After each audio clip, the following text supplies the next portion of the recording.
Hello everyone, this is Zooc, and today I'm going to be drawing Bane. And no, not John Bane, but Bane from the Batman series. More specifically, from the game Arkham Asylum, which I recently played and enjoyed. It had its ups and downs, but I'll get into that later. I chose this image of Bane because, first off, it was from a game that I played, and I like to do that. I like to draw stuff from games that I play. And secondly, because it was the most badass image of the character that I could find. The character first appeared in 1993 in the comics. And since then, it's been 18 years. His image has been revamped quite a number of times, both in comics, cartoons, and movies. So his appearance changed a lot, but I found his Arkham Asylum version to be the most interesting and attractive and badass. So that's why I chose this one. Now, a little bit of information about the actual character, as I usually like to give. Bane was born in a prison called Peña Dura. He was the son of a revolutionary. Supposedly, later on it turns out that his dad was someone else. But his supposed dad escaped from prison, so Bane was assigned his life sentence. So he had to serve for his father's crimes. And you can imagine, growing up in prison as a kid is not easy. He apparently committed his first murder at the age of 8, when someone was trying to use him as a means to obtain information about the prison. So I'm guessing either a hostage situation or something else. I can't really think of anything. So yeah, he killed a guy and he carried around this teddy bear called Osito, which had a knife inside it. That's a cool idea. I should have done that when I was a kid. So yeah, he used that as a weapon against anyone that would try to attack him in there. And apparently Bane turned out to be a very intelligent individual, unusually intelligent. So he was educated by a lot of the inmates that had any sort of relevant knowledge. He learned 6 languages. He learned a lot of sciences, apparently to an expert degree. So he was pretty pro. He also developed his own physical exercise routine and his own style of fighting, and he worked out a lot, so he was super buff. And he kicked everyone's asses, and he became king of the prison. King was the word used. So he was top dog. And once the prison leadership noticed this, they chose him for an experiment with a drug that had killed previous test subjects, which all of you probably know as venom. So venom almost killed Bane, but he survived it, and he developed an instant addiction to it. He couldn't live without it. If he didn't take venom, it would have very, very detrimental side effects. And the drug was like a super steroid sort of thing. It amplified his physical powers and his agility and his fighting ability and all that. But it had to be fed directly into his brain. So this contraption was created, like the wrist device you see there, that had a hose that went straight into his skull.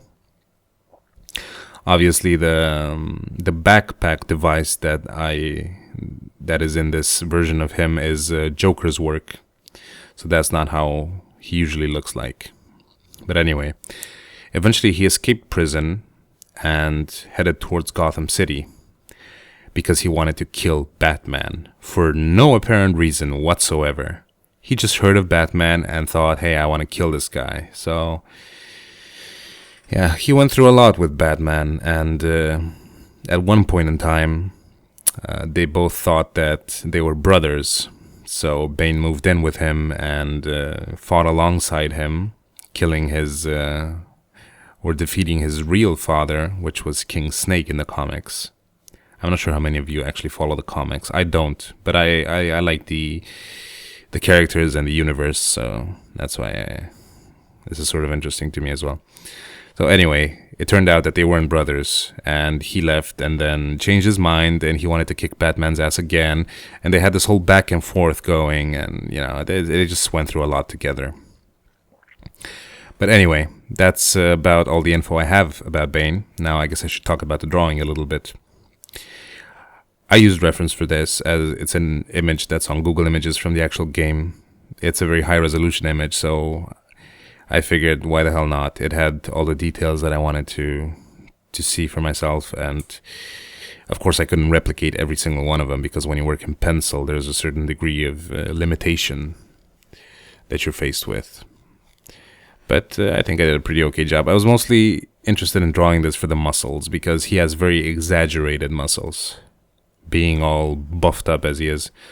And I like drawing muscles. It's my like new thing now, because I've always hated drawing humanoids. So if I can combine a creature sort of hybrid with humanoid traits, that's perfect, because I can practice drawing humanoids while also drawing something that I like. So I used the stylus a lot for this drawing. If you're watching this for the first time and still don't know what that is, I've explained in previous videos, and I have a video on my channel explaining what it is. It's basically a metal tip with which you create highlights. So anyway, I use that a lot for the small metal parts that you can find on his wristbands and on his collar, if you want to call it that. It's basically the round thing that covers his entire chest, which I'll be drawing in a little bit now. And also for the belt, that's part of the whole crazy contraption that Joker built for him. As for the encounter in the actual game, it's pretty brief. It was kind of disappointing, the whole fight with Bane. I had no idea who he was, because I didn't follow the comics, but after I did research, I found out that he was actually a pretty important character in the overall storyline with Batman. He appears in like a ton of comics. So the fact that the encounter with him in game was so brief and kind of meh wasn't really good, in my opinion. The fight is just pretty standard. There's nothing really special about it. So, but I like the overall look of the character. I mean, he looks pretty mean. You know, it's not a guy you would want to mess with. So I've gotten a lot of questions in my previous videos of people thinking that I actually start drawing without a sketch. No, I always have a framework, but I draw it in a graphite mechanical pencil, and then I erase most of it. So I just keep like very, very thin, barely noticeable lines on the paper, because I don't like having a mess that I later on have to erase. So I just prefer getting the details and the shape down in my head, and then just erasing it almost entirely, and just having a very minimal framework to start drawing on. So yeah, the camera doesn't actually pick that up. Obviously an HD real filming camera would pick it up, but no, this is just a webcam, so it's not that good. But it's there. The sketch is there, so I'm okay, but I'm not that good. Yeah. Thanks for the compliments, though. You know, I appreciate it that people actually think that I start drawing from scratch and I get all the proportions right and everything. There are very few people that can actually achieve that. It's quite a significant feat. And if there's someone there that can do that, teach me, please. That would be great. So now I'm working on the hoses that run from his head and his shoulders and his arms and basically just about every body part into the little backpack device on his back that pumps venom into him. Hoses are one of my least favorite things to draw. If you've ever seen my Marauder video, I whine a lot about drawing hoses and tubes and chains. Things that hang. I don't like things that hang. I like things that are part of the character, you know. But you gotta do what you gotta do. Now I'm drawing his helmet, I think. I'm not sure if it's a mask or a metal helmet. It should be metal because it... maybe not. Yeah, I think it's metal, actually. Very uncertain of what it is that I'm actually drawing, but yeah, sometimes it happens. Minimal details on his face, just giving the impression of his eyes there and his mouth and whatever surrounds his neck. I think it's the sort of a fabric material. I'm not sure if it goes straight on the skin. But yeah, that is Bane, or at least the Arkham Asylum version of it. So I hope you enjoyed my little lesson about DC Comics history and characters and whatnot, and I'll see you in my next video. Bye bye.